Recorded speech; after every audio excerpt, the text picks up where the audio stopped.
4 of the above-named witnesses, being recalled, deposed that the door of the chamber in which was found the body of Mademoiselle L.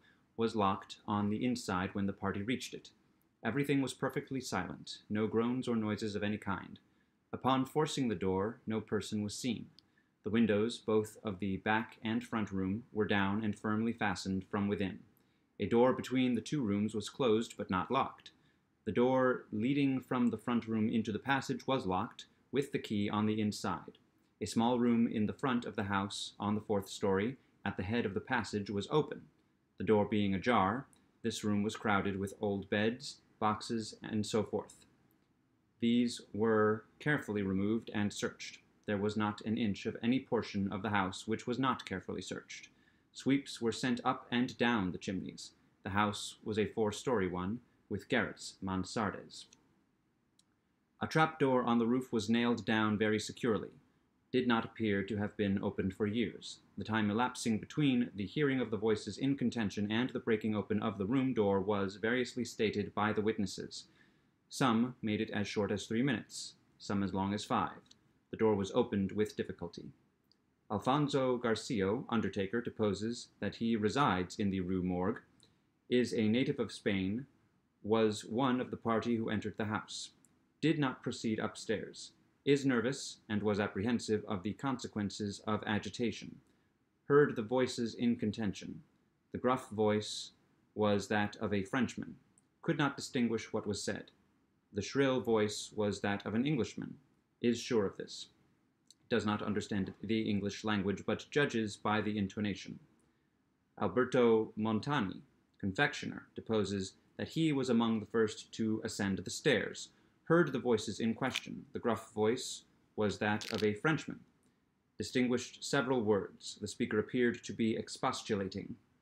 Could not make out the words of the shrill voice. Spoke quick and unevenly. Thinks it the voice of a Russian. Corroborates the general testimony. Is an Italian.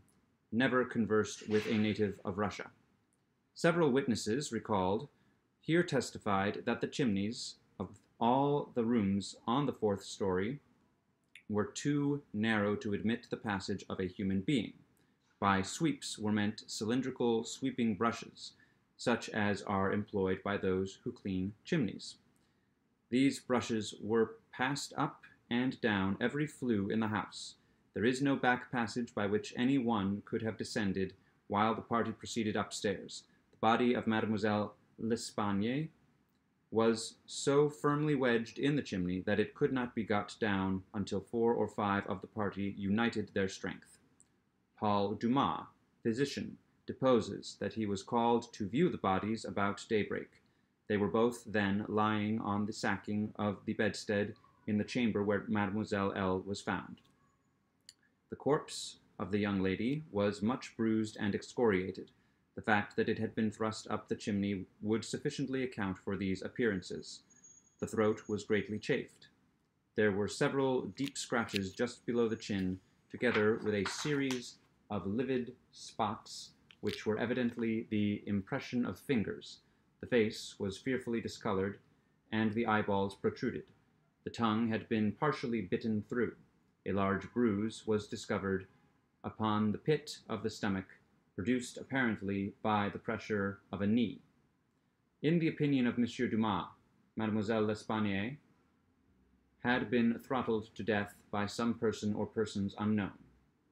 The corpse of the mother was horribly mutilated. All the bones of the right leg and arm were more or less shattered, the left tibia much splintered, as well as all the ribs of the left side. Whole body dreadfully bruised and discolored. It was not possible to say how the injuries had been inflicted. A heavy club of wood, or a broad bar of iron, a chair, any large, heavy, and obtuse weapon would have produced such results, if wielded by the hands of a very powerful man. No woman could have inflicted the blows with any weapon.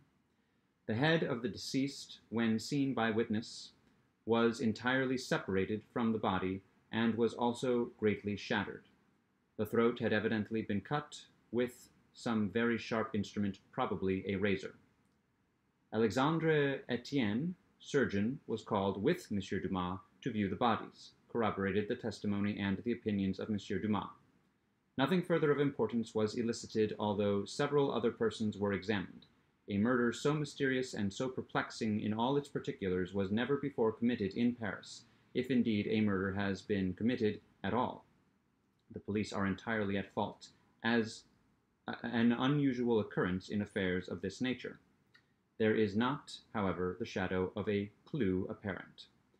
The evening edition of the paper stated that the greatest excitement still continued in the Quartier Saint-Roch, that the premises in question had been carefully researched, and fresh examinations of witnesses instituted, but all to no purpose. A postscript, however, mentioned that Adolphe Le Bon had been arrested and imprisoned, although nothing appeared to criminate him beyond the facts already detailed. Dupin seemed singularly interested in the progress of this affair, at least so I judged from his manner, for he made no comments. It was only after the announcement that Le Bon had been imprisoned that he asked me my opinion respecting the murders. I could merely agree with all Paris in considering them as an insoluble mystery. I saw no means by which it would be possible to trace the murderer. We must not judge of the means, said Dupin, by this shell of an examination. The Parisian police, so much extolled for acumen, are cunning, but no more. There is no method in their proceedings beyond the method of the moment. They make a vast parade of measures, but not unfrequently these are so ill adapted to the objects purposed as to put us in mind of Monsieur Jourdain's calling for his robe de chambre, pour mieux entendre la musique. The results attained by them are not unfrequently surprising, but for the most part are brought about by simple diligence and activity. When these qualities are unavailing, their schemes fail. Vidocq, for example, was a good guesser, and a persevering man, but without educated thought he erred continually by the very intensity of his investigations. He impaired his vision by holding the object too close. He might see, perhaps, 1 or 2 points with unusual clearness, but in so doing he necessarily lost sight of the matter as a whole. Thus there is such a thing as being too profound. Truth is not always in a well. In fact, as regards the more important knowledge, I do believe that she is invariably superficial.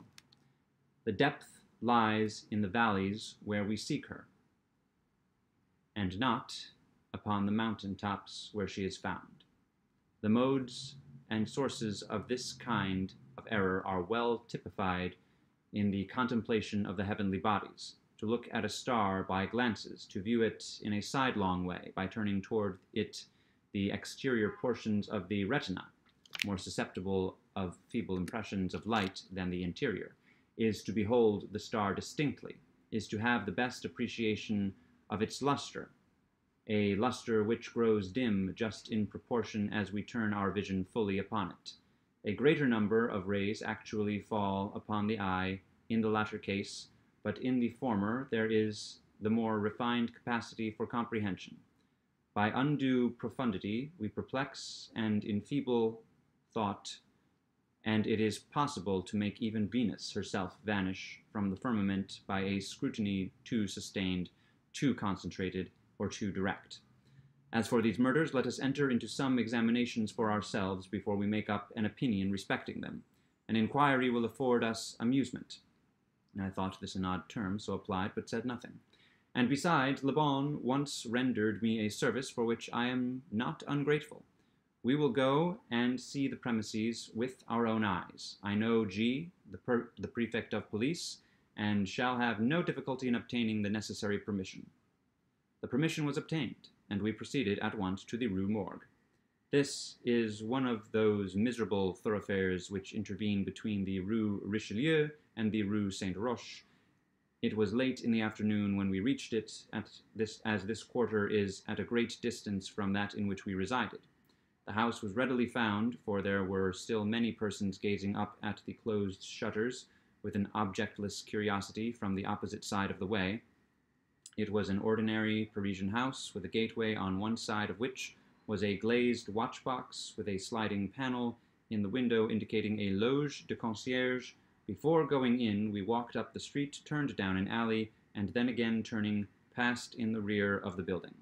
Dupin, meanwhile, examining the whole neighborhood, as well as the house, with a minuteness of attention for which I could see no possible object. Retracing our steps, we came again to the front of the dwelling, rang, and having shown our credentials, were admitted by the agents in charge. We went upstairs into the chamber where the body of Mademoiselle L'Espanaye had been found, and where both the deceased still lay. The disorders of the room had, as usual, been suffered to exist.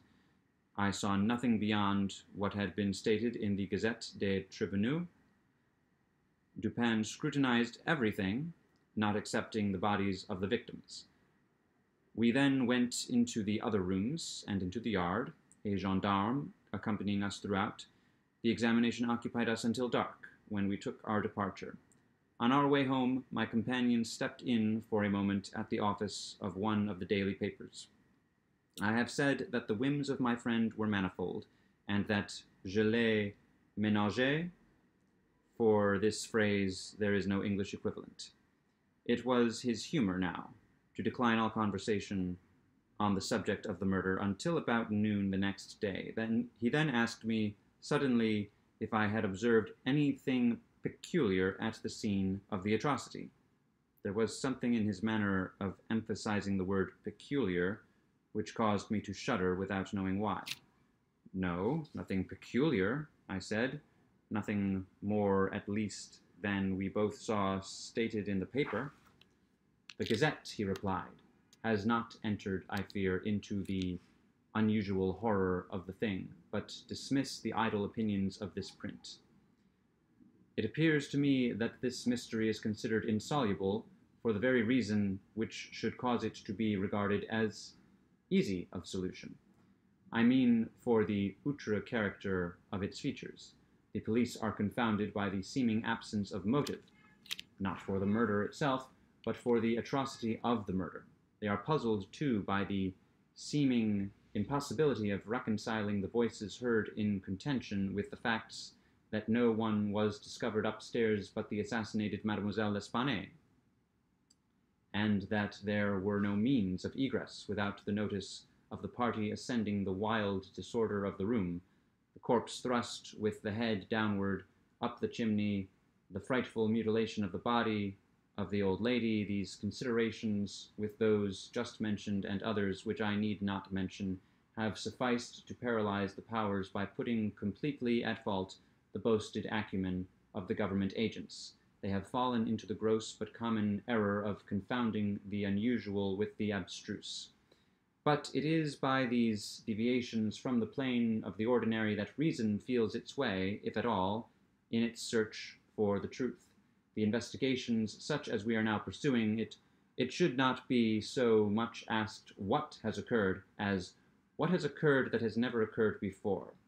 In fact, the facility with which I shall arrive, or have arrived, at the solution of this mystery is in the direct ratio of its apparent insolubility in the eyes of the police. I stared at the speaker in mute astonishment. I am now awaiting, continued he, looking toward the door of our apartment, I am now awaiting a person who, although perhaps not the perpetrator of these butcheries, must have been in some measure implicated in their perpetration. Of the worst portion of the crimes committed, it is probable that he is innocent. I hope that I am right in this supposition, for upon it I build my expectation of reading the entire riddle. I look for the man here, in this room, every moment. It is true that he may not arrive, but the probability is that he will. Should he come, it will be necessary to detain him. Here are pistols, and we both know how to use them when occasion demands their use. I took the pistols, scarcely knowing what I did or believing what I heard, while Dupin went on very much as if in a soliloquy. I have already spoken of his abstract manner at such times. His discourse was addressed to myself, but his voice, although by no means loud, had that intonation which is commonly employed in speaking to someone at a great distance. His eyes, vacant in expression, regarded only the wall. That the voices heard in contention, he said, by the party upon the stairs were not the voices of the women themselves was fully proved by the evidence. This relieves us of all doubt upon the question whether the old lady could have first destroyed the daughter, and afterward have committed suicide. I speak at this point chiefly for the sake of method, for the strength of Madame L'Espanaye would have been utterly unequal to the task of thrusting her daughter's corpse up the chimney as it was found, and the nature of the wounds upon her own person entirely precludes the idea of self-destruction. Murder, then, has been committed by some third party, and the voices of this third party were those heard in contention. Let me now advert, not the whole testimony respecting these voices, but to what was peculiar in that testimony. Did you observe anything peculiar about it?